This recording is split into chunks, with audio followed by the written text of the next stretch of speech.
کہ امام ابو حنیفہ رحمۃ اللہ علیہ نے خواب میں دیکھا رسول پاک صلی اللہ علیہ وسلم نے آپ سے پوچھا کہ ابو حنیفہ آپ نے کہاں سے یہ مسئلہ نکالا؟ تو ابو حنیفہ رحمۃ اللہ نے فرمایا کہ پیارے، آپ کی فجر کی 2 رکعتیں رکھی ہے، ظہر کی 4 رکعت، عصر کی 4 رکعت، مغرب کی 3 رکعت، عشاء کی 4 رکعت، یہ اس کو پتہ ہے کہ اس میں کیا حکمت ہے۔ ساری نمازیں وہ 4 بھی نہیں کر رہے، ساری نمازوں کو 3 بھی نہیں کر رہے، ساری نمازیں 5 نمازوں کو وہ 2 بھی نہیں کر رہے جیسے فجر کی ہے۔ اس کی حکمت کسی کو معلوم نہیں ہے، یہ حکمت اس ذات کو معلوم ہے کہ جس نے مجھے اور آپ کو پیدا کیا، اسی کو اس کا علم ہے۔ اس لیے حد سے بڑھ کر کے جب کبھی آدمی غلو میں آتا ہے، ایک مستحب عمل ہے، مستحب ہے، اس مستحب کو اس طرح ضروری سمجھتا ہے کہ کرتے کرتے کرتے مستحب اس کو واجب کا درجہ دیتا ہے، فرض کا درجہ دیتا ہے، کبھی چھوڑتا بھی نہیں ہے، اس کو چھوڑتا بھی نہیں ہے۔ تو آپ تو اس کو فرض سمجھ رہے ہیں عملی طور پر کہ فرض کو کبھی چھوڑنے کی گنجائش نہیں ہوتی، آپ بھی اسی طریقے پر اس کو چھوڑتے نہیں ہے۔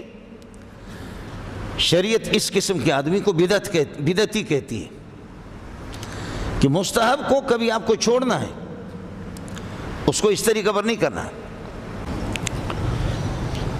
اور ایک بندہ ہے عیدگاہ میں پہنچتے ہوئے، عیدگاہ میں خطیب صاحب ابھی تک نہیں آیا ہے، نماز عید پڑھائیں گے عیدگاہ میں، عیدگاہ کے اندر نماز عید سے پہلے اور نماز عید کے بعد بھی نفل پڑھنے کی اجازت نہیں ہے۔ ہاں 2 رکعت نفل جا کر کے آپ گھر پڑھ لیں نماز عید کے بعد، اس کا ثبوت ہے۔ اب ایک آدمی اب تک خطیب نہیں آیا ہے، جماعت کھڑی نہیں ہوئی، عید کی نماز ہوگی، اس کے بعد خطبہ ہوگا، ایک آدمی کھڑا ہو گیا صوفی صاحب اور وہ نفل پڑھ رہا ہے، تو مولوی منظور وہاں نہیں تھا، وہاں حضرت علی تھے، علی شیر خدا، اس نے ایسے پاؤں پکڑا، کھینچا، اس کو کھینچا، وہ گر پڑا، تو گر پڑا تو نماز ختم ہو گئی، نماز خراب ہو گئی۔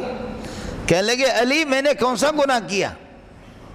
فرمایا بہت بڑا گناہ کیا، خالفت سنت رسول اللہ صلی اللہ علیہ وسلم، آپ محمد رسول اللہ کی سنت کی مخالفت کر رہے ہیں، مجھے یہ بتا یہ نماز یہ سیاسی نماز تھوڑی ہے، تو خدا کو راضی کرنے کے لیے نماز پڑھ رہا ہے؟ ہاں۔ ثواب حاصل کرنے کے لیے پڑھ رہا ہے؟ ہاں۔ نبی کی پیروی، آپ نبی کے پیروکار ہے نہیں ہے؟ ہاں۔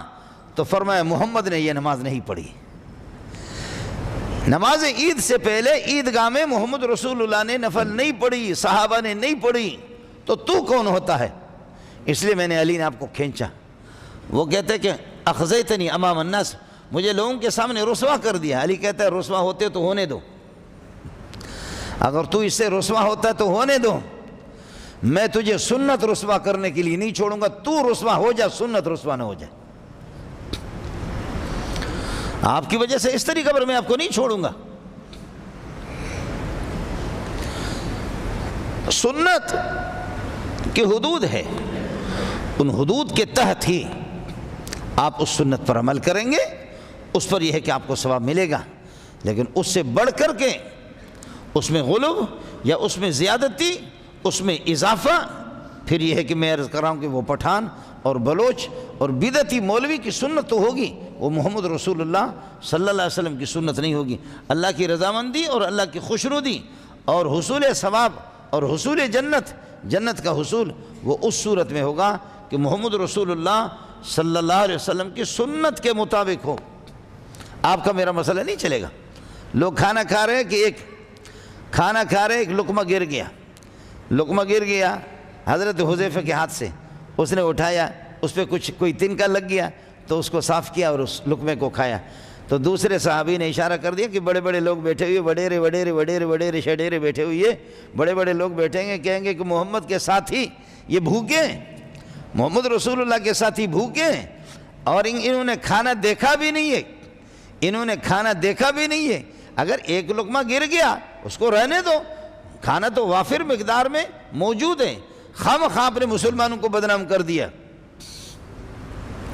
اب ذرا جواب سن لینا کہ وڈیرے اور خان اور چودھری اور مالدار لوگ کہیں گے کہ محمد کے ساتھ ہی بھوکے ہیں، کھانا تو موجود ہے۔ لوگ کن آنکھوں سے اشارہ کر رہے ہیں کہ محمد کے شاگرد کو دیکھو کہ وہ کیا کر رہے ہیں؟ تو شاگرد کا جواب یہ رہا، سننا، کہتے ہیں اَأَتْرُكُ سُنَّةَ حَبِيبِي لِهَؤُلَاءِ السُّفَهَاءِ، ان بیوقوفوں کی وجہ سے نبی کی سنت کو ترک کروں گا؟ اَأَتْرُكُ سُنَّةَ حَبِيبِي لِهَؤُلَاءِ السُّفَهَاءِ، ان بیوقوفوں کی وجہ سے میں سنت محمدی کو ترک تو نہیں کر سکتا۔ باقی کوئی اگر وہ مذاق اڑاتا ہے ہمارے جائے جہنم میں، میرے نبی کی سنت یہی ہے کہ کھانے کی، رزق کی قدر ہمیں کرنی ہے، اس لیے اس کو میں نے اٹھا کر کے لوگوں کو بتا دیا۔ سبحان اللہ۔ آپ 4 رکعت نماز پڑھ رہے،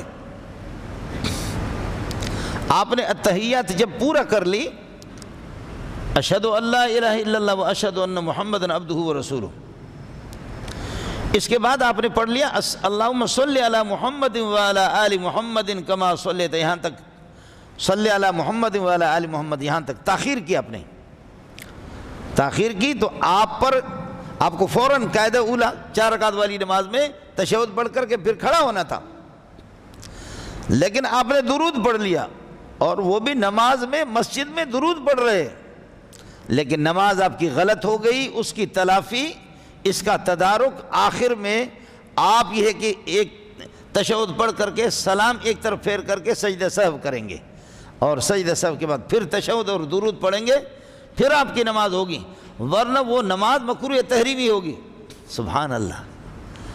قصور آپ نے کیا کیا؟ آپ کی ظہر کی 4 رکعت والی نماز ہے، 2 رکعت پر آپ نے تشہد پڑھا، اور تشہد سے اوپر اللہم صلی علی محمد درود پڑھ لیا، لیکن آپ نے تاخیر کی۔ اور حدیث میں آتا ہے کہ جب پہلے تشہد کو محمد رسول اللہ تشہد کو جب پورا کرتے ہیں تو جیسے کوئی انگاروں پر کھڑا نہیں ہو سکتا، انگاروں پر کوئی بیٹھتا نہیں ہے، آدمی ہٹ جائے گا، تو فرمایا ایسے جلدی کھڑے ہو جاتے گویا کہ انگاروں پر ہیں۔ اس لیے امام ابو حنیفہ رحمۃ اللہ نے فتویٰ دیا کہ اگر درود پڑے گا تو سجدہ سب اس پر ہوگا۔